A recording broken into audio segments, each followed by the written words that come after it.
नमस्कार। हमारे चैनल अल जजीरा में आपका स्वागत है। हम आपको बताते हैं लव जिहाद पे एक कहानी जो प्रयागराज की है। लव जिहाद, एक मुस्लिम लड़की एक हिंदू लड़के को प्यार करती है और उससे शादी करती है। हिंदू लड़का मुस्लिम लड़की का धर्म परिवर्तन करा देता है। लड़की का नाम नुसरत जहां है, जो रसूलपुर की रहने वाली है। उसको विवेक कुशवाहा नाम के लड़के से प्यार हो गया और 2011 में उसने अपना धर्म परिवर्तन कर उससे शादी कर लिया। शादी करने के बाद वो किराए के मकान में अपनी पत्नी जो नुसरत जहां थी उसका धर्मांतरण कर जानवी कुशवाहा नाम दे दिया और उसको अपने घर ले गया। कुछ दिन रहने के बाद वो उसको प्रयागराज से सूरत ले गया, वहां किराए पे रहने लगा। लेकिन इन दोनों में धीरे धीरे प्यार कम होने लगा और विवेक कुशवाहा उसको मारने पीटने लगा। छोटी छोटी बातों पे लड़ाई हो जाती, पुलिस आ जाती, फिर समझौता होता था, फिर लड़ाई होती थी। ऐसा चलता रहा। इसी बीच विवेक कुशवाहा को किसी दूसरी लड़की से प्यार हो गया और जानवी कुशवाहा के कथा अनुसार उसने चोरी छुपे उस दूसरी लड़की से शादी कर लिया, जिस पे जानवी कुशवाहा ने विरोध किया तो विवेक कुशवाहा ने उसको बुरी तरीके से मारा पीटा। और कुछ दिन बाद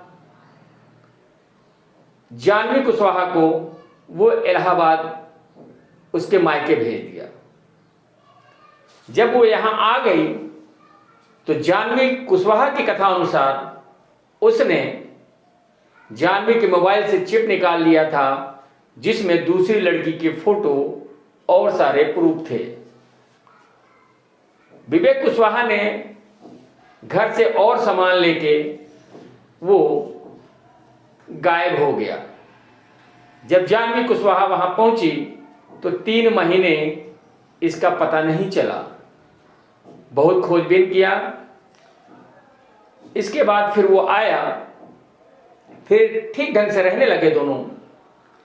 उसी दौरान जानवी कुशवाहा की कथा अनुसार विवेक कुशवाहा और उसके बहनोई ने जानवी कुशवाहा को घर में शराब पिलाई और विवेक कुशवाहा के सह पर उसके बहनोई ने उसके साथ कई बार बलात्कार किया, जिसका विरोध करते हुए जब उसको होश आता तो वो विरोध करती।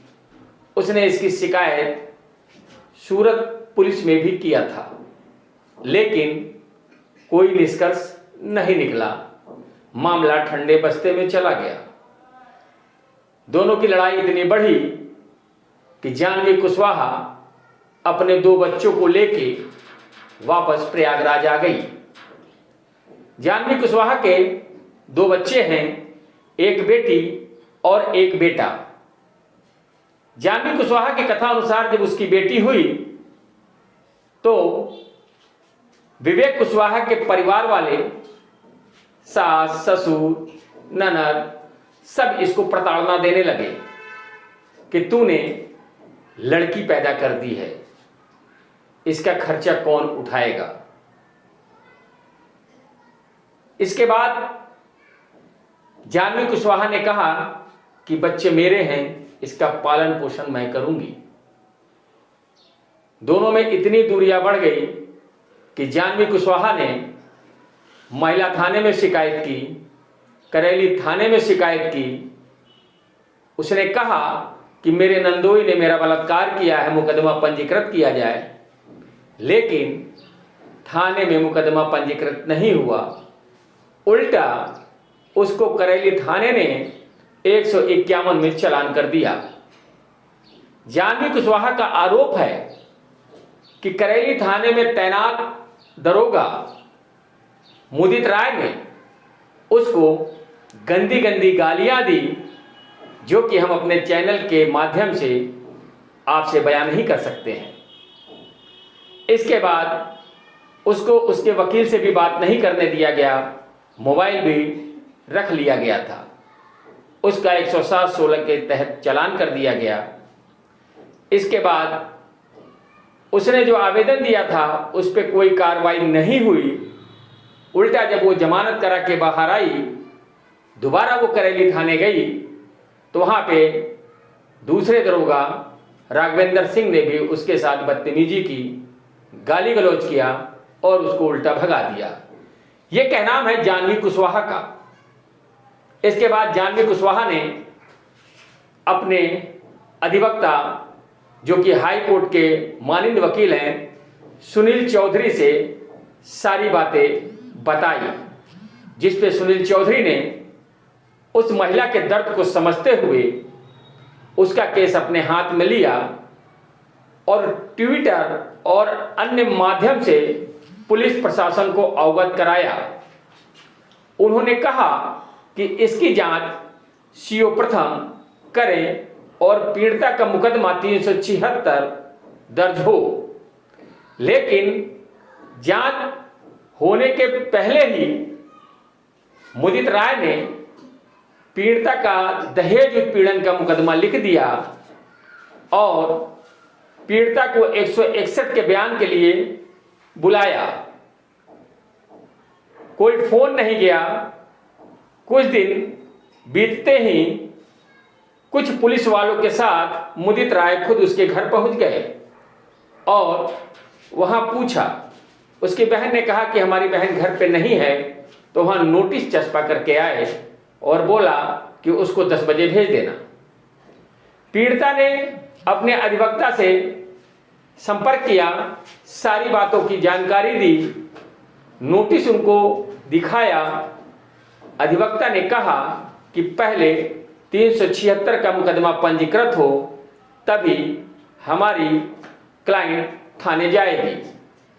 उन्होंने फिर ट्वीट किया डीजीपी को, पुलिस प्रशासन को, कि पहले पीड़िता की 376 की एफआईआर दर्ज हो, तभी पीड़िता थाने जाएगी।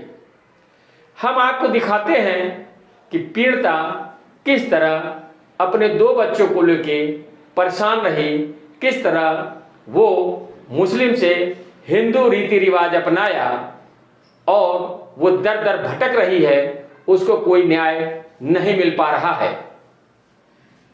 ये पीड़िता का दर्द है। हम आपको दिखाते हैं कि उससे पहले मुदित राय, जिन पे आरोप है पीड़िता ने लगाया है कि उन्होंने उसका चालान किया, गंदी गंदी गालियां दी, उन्होंने पीड़िता के अधिवक्ता से भी बात की। ये आप देखिए। हेलो। हाँ मुदित राय जी बताइए, आपका फोन आया था। एक्चुअली मैं अभी थोड़ा सा नीचे बाहर चला गया था, तो वाइफ ने बताया कि हाँ। किसी का फोन है। बताइए राय साहब, अरे क्या निकाल रहे हैं? क्या हुआ? कुछ नहीं। देखिए, काम अपनी जगह है, किसी पे आरोप लगाना अपनी जगह है। ठीक है, बाकी आपकी इच्छा है, कोई मैं आपको वो नहीं कर रहा, लेकिन भाई आपका भी अपना काम है। लेकिन उस काम का एक हद वो होती है, मतलब काम की ठीक है। बाकी आपकी मर्जी है। मैं बस यही कि ऐसी कौन सी मेरे से गलती नहीं कि आपने ये ऐसा कार्रवाई। नहीं साहब, अब पीड़िता ने ऐसा कहा मुझसे, तो मैंने उनकी बात को रखा है डीजीपी साहब के सामने, और तो मेरा ऐसा कुछ नहीं है। वो ठीक है, वो भाई मुझे ना कोई मुझे समस्या नहीं है, आपसे कोई आपत्ति है ना उनसे कोई आपत्ति है। अब वो गरीब महिला है और मैं थोड़ा सा हमेशा सामाजिक रहा हूँ। मैं बहुत ज़्यादा फीस का प्रेमी नहीं हूँ, बस प्रेमी इतना हूँ समाज में एक समरसता बनी रहे, एक न्याय प्रिय व्यवस्था चलती रहे। तो अगर न्याय समरसता हल्की तह में भी जाना चाहिए। क्या बात हुई होगी, क्यों दर्द कहा होगा अगर कहा है तो? नहीं जो भी है और मतलब दरोगा देखिए, क्यों कहेगा किसी को ऐसा? नहीं दरोगा क्यों कहा है, दरोगा कहते हैं भाई। आपके कप्तान अतुल शर्मा ने मुझको कहा कि तुम्हारी माँ चोद दूंगा। और बताइए, मैंने कंप्लेंट किया यहाँ इलाहाबाद हाई कोर्ट में, राय साहब आपके एसएसपी अतुल शर्मा ने कहा कि तुम्हारी माँ चोद दूंगा, वकील साहब हो गए हाई कोर्ट के तुम। और मैंने यहाँ हाई कोर्ट में मेंशन किया, उनको इश्यू नोटिस हुआ, उनके सस्पेंशन में अच्छा। मेरा हाथ रहा 50%। अरे और वो मामला भी अभी पेंडिंग है। तो मुझे पता है कि पुलिस वाले कितने अच्छे होते हैं। सारे पुलिस वाले ऐसे नहीं होते अच्छे कहा हैं। नहीं, देखिए मैं आपसे वो नहीं करना चाहता, पुलिस वाले अच्छे होते हैं नहीं होते कितने हैं। अच्छे होते हैं ये मैं जानता हूँ। सारे पुलिस वाले अच्छे नहीं होते हैं, कुछ खराब भी होते हैं। आप बहुत अच्छे व्यक्ति हैं, मेरा आपसे कोई ना कोई ऐसी बात है। नहीं, मैंने तो बस मैं पीड़िता की मैं समझ गया सर कि आपकी विचारधारा किस तरीके की है। धन्यवाद। जी जी ठीक है। जी जी जी बस मैं लोगों की मदद करता हूँ, मेरा पहला ये उद्देश्य नहीं रहता है कि- और जब इसमें सेंट्रल गवर्नमेंट ने ऑर्डर पास कर दिया है कि कोई भी रेप पीड़िता या जो हीनियस क्राइम है महिलाओं के शोषण को लेकर, उसमें मैंडेटरी है एफआईआर दर्ज होनी चाहिए। जांच तो आप बाद में भी कर सकते हैं ना। जांच में अंतिम रिपोर्ट लगाने के लिए, फाइनल रिपोर्ट लगाने के लिए किसी ने मना कर रखा है? अगर झूठी है एफआईआर कहीं से आपको लगता है तो जांच तो आप ही लोग करते हैं ना मान्यवर। नहीं, अगर एक ही वादनी द्वारा 10 प्रार्थना पत्र दिए जाएं 10 तरीके से, नहीं तो उस चीज को क्या समझा जाएगा? अरे भाई वो और बेचारी ग्रेविटी है, तभी बढ़ती है जब वो आप हिंदुस्तान की समाज सेवी। बेचारी महिला है, वो अनपढ़ है, वो बेचारी महिला है। धन्यवाद सर, आपका समय बहुत कीमती है, आप कुछ और काम करिए। ठीक है, क्या करे वो महिला 10 तरीके से कैसे कह रही है? वो तो हर थाने पे जा रही है, वहां पर कहीं महिला थाने से उनको भगा दिया जाता है, कहीं घोरपुर थाने से इंस्पेक्टर साहब कहते हैं वकील साहब जो करना होता है। उसी को भगाया जाता है और मुकदमों की संख्या थानों में लगातार बढ़ रही है। अब वो मैं नहीं केवल जानता उसी हूँ। महिला को भगाया जाता है, ये सबसे बड़ा आश्चर्य है आज के दिन में। अब मुकदमों की संख्या बढ़ रही है, अब ये तो योगी जी बताएंगे ठीक है भैया, कि मुकदमों धन्यवाद। की संख्या क्यों बढ़ रही है। इसके बाद पीड़िता ने कहा कि जी बताएं। जी हमारा नाम नुसरत जहाँ है और हम प्रयागराज इलाहाबाद के निवासी हैं। और हमारा ये सोनू उर्फ विवेक कुशवाहा, जिनसे हमारी पहचान हुई है, इनका जो दोस्त था बीच में विनोद कुमार, पूरा नाम तो नहीं है, विनोद कुमार, वो हमको इनसे मिलाता था। दोपहर के टाइम ये फ़ोन करते थे। इन्होंने मेरे साथ ज़बरदस्ती शादी से पहले ही किया, अपने घर पे जहाँ पर ये किराए पे मुंडेरा बाज़ार 75B जहाँ ये रहते थे किराए पे, वहाँ ये दोपहर के टाइम पीछे के रास्ते पे बुलाते थे। तो इनका विनोद जो दोस्त था वो लेके जाता था इनके घर पे, और इन्होंने मेरे साथ ज़बरदस्ती करने तो हमने मना किया, ये शादी से पहले नहीं अच्छी चीज़ है, शादी करेंगे तभी। तो इन्होंने जो घर में मंदिर रखी थी वहाँ से सिंदूर उठा के भर दिया, बोला अब तो शादी हो गई ना। तो हम ये मानते थे कि ये हिंदू धर्म में सिंदूर बहुत महत्व होता है, कि जब एक औरत को सिंदूर भर दिया जाता है तो वो उसकी बीवी हो जाती है, वो किसी और औरत के ऊपर नज़र उठा के नहीं देख सकता। तो इन्होंने पहले ये किया, मेरे मांग में सिंदूर भरा, फिर हमारे साथ संबंध बनाया शादी से पहले। ऐसे ऐसे करते 2 साल बीतते। फिर कब हुई थी आपकी शादी? 2011 में फिर हमारी कोर्ट मैरिज हुई जी। कोर्ट मैरिज होने के बाद इनके फैमिली में, हमारे फैमिली वाले कोई भी इन्वॉल्व नहीं थे इसमें, ना ही हमारे फैमिली वालों को पता था जी। तो 2011 में इनके फैमिली, जो इनके पूरे परिवार वाले हैं, उन्होंने रीति रिवाज से हमारा नाम चेंज करके हिंदू धर्म से शादी करवाई, जिसकी मुझे मतलब आपका धर्म परिवर्तन कराया? जी हाँ, मुझे जानकारी नहीं थी जी। इन्होंने चोरी से हमारा नाम चेंज करवाया और सारी आईडी जानवी कुशवाहा के नाम से बनवाई जी। फिर इसके बाद मेरी सास मेरे ऊपर अत्याचार करने लगी, मेरे को मारती थी और गाली देती थी गंदी गंदी, कि तू रंडी है, छिनार है, ऐसा ऐसा बोलती थी, कि मेरे लड़के को फंसा लिया, ऐसा ऐसा बोलती थी। खाना नहीं देती थी, कमरे में बंद रखती थी, किसी के सामने नहीं आने देती थी। ऐसे करते करते 3 महीना मैं अपने सास ससुर ननंद और अपने आदमी के साथ, और इनका जो मामा है बबलू कुशवाहा, ये सब साथ में थे। सारे लोग प्रताड़ित करते रहे? जी, हाँ, आपको जो है कहाँ ले गए आपको? ये सूरत ले गए हमको। जी। सूरत में वहाँ पर किराए के मकान में रहने लगे और जिस कंपनी में ये काम करते थे, हम भी काम करते हैं, ये भी अलग अलग कंपनियों में काम करने लगे। और ये जिस कंपनी में काम करते थे वहाँ पर एक औरत से इनका संबंध बना, अवैध संबंध, जो एक मियाँ बीवी में होता है, उसके साथ भी इन्होंने वही किया जो मेरे साथ किया था। पहले इनको मांग में सिंदूर भर दिया, उसके साथ नाजायज़ संबंध बनाया। 7 महीने तक उसके साथ नाजायज़ संबंध थे। जब मुझे इस बात की जानकारी पड़ी तो मैंने पता करने की कोशिश किया। मैंने इन दोनों को रंगे हाथ पकड़ा। जो लड़की का दोस्त चंदन था, उसके रूम में ये दोनों मिलते थे उससे दोपहर के टाइम। मैंने रंगे हाथ पकड़ा था। आप ये बताइए कि इसके बाद जो है आपके साथ उसके आपने नंदोई को कहा है कि नंदोई ने बलात्कार किया, वो कैसे हुआ ये बताइए इस पर। ये 2018 में मेरे साथ हुआ है। कहाँ पे हुआ, कैसे हुआ? सूरत में। ये इन्होंने मतलब ये मेरे जो नंदोई थे 2018 में किराए के मकान में आए और उन्होंने ही शायद लगता है दिलाया था, क्योंकि अचानक से कोई भी रूम पे नहीं आ सकता है, ढूंढते हुए आएगा।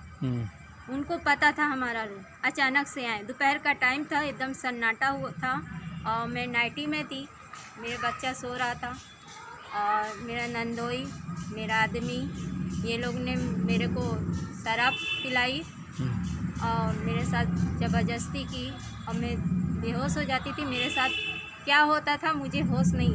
जब मैं उठती थी मेरा पूरा बदन टूटता था। मतलब नंदोई के अलावा भी और किसी ने किया था कि केवल नंदोई ने किया? नंदोई और मेरा आदमी और कौन कौन था ये मुझे होश नहीं है, क्योंकि जिस समय मैं उठती थी मेरा पूरा बदन दर्द होता था। मेरे बच्चों को अफीम की गोली वो खिला देते थे। तो आपके शरीर पे कपड़े रहते थे कि नहीं रहते थे? नई चादर रहती थी। मतलब बिल्कुल नेगेट रहती थी? जी जी। फिर क्या हुआ? फिर उसके बाद उठते थे तो मेरी पूरी बदन दर्द होती थी। मेरा आदमी ऐसे करते करते कई दिनों तक मेरे साथ ऐसा हुआ। फिर मेरा आदमी बीच में भाग गया। तो आपने इसकी शिकायत पुलिस को नहीं की? मैंने किया। मैं 2 साल से भटक रही हूँ, 2018 से भटक रही हूँ इंसाफ के लिए जी। मगर हमें कहीं से इंसाफ नहीं मिला। मैं सूरत में भी की, वहाँ भी इंसाफ नहीं मिला मुझे जी। और मैं फिर यहाँ इलाहाबाद आई, यहाँ भी मुझे दर बदर ठोकर खानी पड़ रही है। करेली थाने गए तो वहाँ दरोगा मुदित राय ने रंडी छिनार कह के मुझे गिरफ्तार करके चालान काट दिया। मेरी FIR नहीं लिखी गई और आरोपियों से पैसा लेके वो बोले कि आप जाओ, आपका मुकदमा लिखेगा बाद में, ऐसा बोल दिया। मेरे को रंडी छिनार गाली दिया, तू बड़ी दुष्ट औरत है, तू खुद नहीं रहना चाहती है, लड़का तो रखना चाहता है तुझे, तू खुद नहीं रहना चाहती है। मैंने कहा बहुत अच्छा, आप कोने में ले जाके उसके मामा और मेरे आदमी के साथ क्या बात किए, क्या लिए, कितना मिल गया आपको, कितनी गर्म हो गई जेब। उन्होंने मेरे साथ बहुत गलत किया, मुझे रंडी छिनार बोला और मेरे इसकी शिकायत आपने उच्च अधिकारियों से की? जी, हमारे जो वकील साहब हैं जी। मैं तो पहले मतलब जो जिसने बताया मैं दर बदर सबके पास दौड़ी, कहीं से इंसाफ नहीं मिला जी। मुझे एक सच्चे इंसान मिले जो हमारे वकील साहब हैं जी। वो मुझे इंसाफ दिला रहे हैं। आज अगर मैं खड़ी हूँ जिंदा तो अपने वकील साहब सुनील चौधरी के हाई कोर्ट के जो हैं उनके सहारे ही खड़ी हूँ। उच्च अधिकारियों ने उस पुलिस वाले के खिलाफ कोई कार्रवाई नहीं की है? नहीं, कोई कार्रवाई नहीं। मैंने उसके साथ मतलब आरोप लगाया है तो मुदित राय ने मेरे को जान से मारने की कोशिश भी की है। आज मैं जब आ रही थी एक बाइक वाले ने मेरे को मारा। मैं उसको आपका मुकदमा लिखा गया कि नहीं लिखा गया करेली थाने में? मेरा मुकदमा 17 तारीख का, जो मैं 17 तारीख को थाने पे गई भी नहीं और मेरा मुकदमा चालान कट के आ गया मेरे घर पे। मतलब दहेज उत्पीड़न का वो दिखा रहे मुकदमा? जी, वारंट आया मेरे घर पे, जो कि हम ना 17 तारीख को कोई एप्लीकेशन दिया ना ही हम करेली थाने गए। जी। हमारे सादे कागज़ पे साइन उन्होंने 8 तारीख को जब इन्होंने गिरफ्तार करके 8/9/2020 को गिरफ्तार करके चालान काटा था, उस दिन मेरे सादे कागज़ पे साइन लिया था ये लोग ने। साइन लिया था। फिर उसके बाद इन लोग ने तो इसकी शिकायत आपने एसएसपी से भी की? जी हाँ, मैंने बोली, लेकिन पुलिस वाले आपको धमकी दे रहे हैं? जी हाँ, पुलिस वाले हमको धमकी दे रहे हैं। आपको किससे खतरा है? दरोगा मुदित राय से, आरोपियों से। आप क्या चाहती हैं? मुझे इंसाफ चाहिए, उन सबको जेल हो। और ये जो दरोगा है और राजवेंद्र सिंह है जो झूठी रिपोर्ट लगाई है, मेरे को कुत्ते की तरह भगाई है, उन सब के खिलाफ कार्रवाई चाहती हूँ, सस्पेंड किए जाएं। क्या नाम है आपका? मेरा नाम नुसरत जहाँ है उर्फ जानवी कुशवाहा। वहीं उसके अधिवक्ता सुनील चौधरी ने कहा कि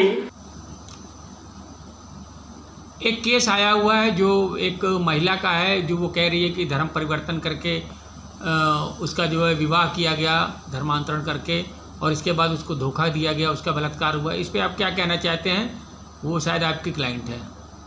देखिए, नुसरत जहाँ और जानवी कुशवाहा जी एक पीड़िता है जिसके साथ लगातार पिछले 2 साल से अन्याय होता चला रहा है। दर दर की ठोकरें खा रही हैं, कभी महिला थाने, कभी भूतपुर थाने, कभी करेली थाने जाती हैं। करेली थाने गई थी, वहाँ के दरोगा जी हैं मुदित राय, उन्होंने उस पीड़िता को, अपशब्द मुझे कहना नहीं चाहिए, लेकिन फिर भी जो बातें सच्चाई हैं, और समाज में जब एक पुलिस वाला इस तरीके से गाली दे सकता है तो मुझे कहने में कोई एतराज़ नहीं, रंडी छिनार कहा और गाली दे करके उसको बैठाला, उसका मोबाइल छीन लिया, उसको पानी तक नहीं पूछा गया, और ना ही अपने काउंसिल को फ़ोन करने के लिए उसको सुविधा दी गई मोबाइल के लिए, और उसका गिरफ्तार करके चालान कर दिया गया। फिर वह दोबारा आती है। चालान किस में किया गया? 151, 107-16 में। तो उसमें लड़ाई झगड़ा तो किया नहीं था? नहीं, उसने लड़ाई झगड़ा नहीं किया था, लेकिन जैसा पीड़िता ने बताया है, विपक्षियों से मिलकर के जी पुलिस ने अपने बचाव में जी विपक्षी के उसके हस्बैंड का भी चालान कर दिया। जी अब मेरा सबमिशन इतना है कि मिशन शक्ति अभियान चल रहा है। अभी कुछ दिन पहले ही सेंट्रल गवर्नमेंट ने कि जो भी नहीं दर्ज की जा रही है, गाली गलौज किया जा रहा है। उसके बाद दोबारा जाते हैं तो दरोगा राघवेंद्र सिंह जी उसको धक पागल चल हट यहाँ से, इस तरीके का शब्दों का प्रयोग किया जा रहा है, जिसके मार्फत मैंने डीजीपी महोदय को, एडीजी साहब को और आईजी साहब को ट्वीट किया, और उस पर उन्होंने तत्काल आईजी साहब और डीजी साहब ने भी निर्देश किए, जिस पर सीओ साहब ने इस पर जांच भी की है और पीड़िता का बयान भी लिया है और आश्वासन दिया है कि हम दोषी दरोगाओं के खिलाफ कार्रवाई करेंगे। लेकिन अभी तक कार्रवाई नहीं हुई है? अभी तक कोई भी कार्रवाई नहीं हुई, ना मुदित राय जिसने ये बात कही है, और ना ही राघवेंद्र सिंह जो स्पष्ट वीडियो में दिखाई दे रहा है, और उसकी वीडियो सीओ सागंज को भी प्रेषित कर दी गई है। जी, इसमें मुकदमा कोई पंजीकृत हुआ है? हाँ, एक मुकदमा आज ही मुझे पता चला है कि 17/9/2020 की तारीख में दर्ज हुआ है। जी, तो पीड़िता का ये कहना है कि 17/9/2020 में हम थाने गए ही नहीं हैं। सच्चाई ये है कि 8/9/2020 को गिरफ्तार करके जिस दिन उसका चालान किया गया, उसी दिन 3-4 सादे कागज पर भी साइन करा लिए गए थे। तब ये तो सच्चाई हमारे इंस्पेक्टर करेली महोदय ही बता पाएंगे। जी, लेकिन 17/9/2020 को पीड़िता थाने नहीं गई थी, या वहाँ लगे सीसीटीवी कैमरे में भी आपको पता चल जाएगा। हाईकोर्ट के निर्देश पर प्रत्येक थानों में सीसीटीवी कैमरे लगाए गए हैं। तो पुलिस अपना बचाव कर रही है? पुलिस अपना पूरी तरीके से बचाव कर रही है। 376 का मामला ये लिखना ही नहीं चाहती है पुलिस, और जबकि एसएसपी महोदय ने स्पष्ट निर्देश दिए थे 14/10/2020 को, उसी निर्देश के क्रम में घोरपुर थाने में पीड़िता गई और वहां भी एफआईआर दर्ज नहीं की गई, और ये कहा गया कि मामला करेली थाने का है, और करेली फिर दोबारा वो पीड़िता 22/10/2020 को मिलती है। तो हमारे एसएसपी साहब महोदय ने इस मामले को महिला थाने में फॉरवर्ड कर दिया।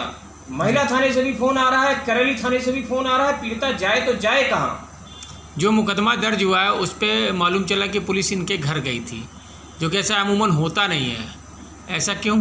सीआरपीसी 160 के तहत पुलिस ने नोटिस दिया है जी, जबकि वो नोटिस इलीगल है जी, और नोटिस दिया है उसी दरोगा ने जिसने रंडी छिनार जैसे शब्दों का प्रयोग करके और उस पीड़िता का शोषण किया है।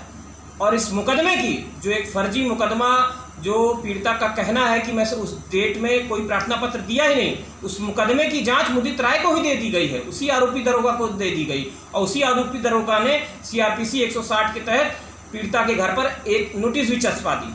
आप पीड़िता के अधिवक्ता हैं, आप क्या कहना चाहेंगे और अधिकारियों से क्या मांग करेंगे? हमारी डीजीपी महोदय से मांग है कि कम से कम पुलिस में कुछ सुधार कराएं। ऐसा स्थिति बहुत खराब हो रही है। टर्मिनेशन होना चाहिए इनका जॉब से।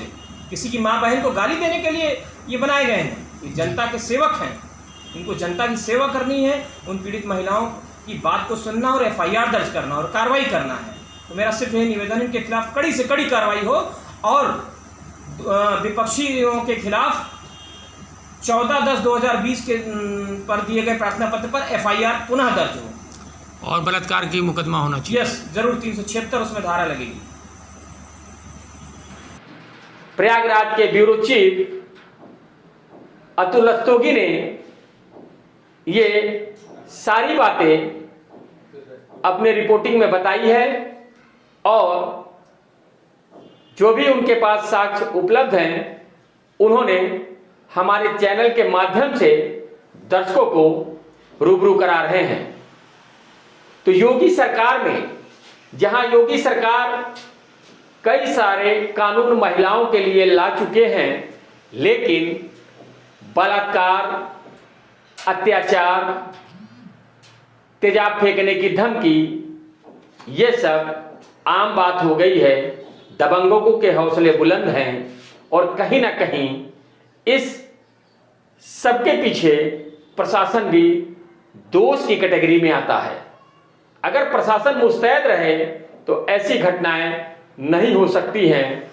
मुकदमा लिखा जाना ये प्रशासन की पहला कदम होना चाहिए, इसके बाद जांच होती है।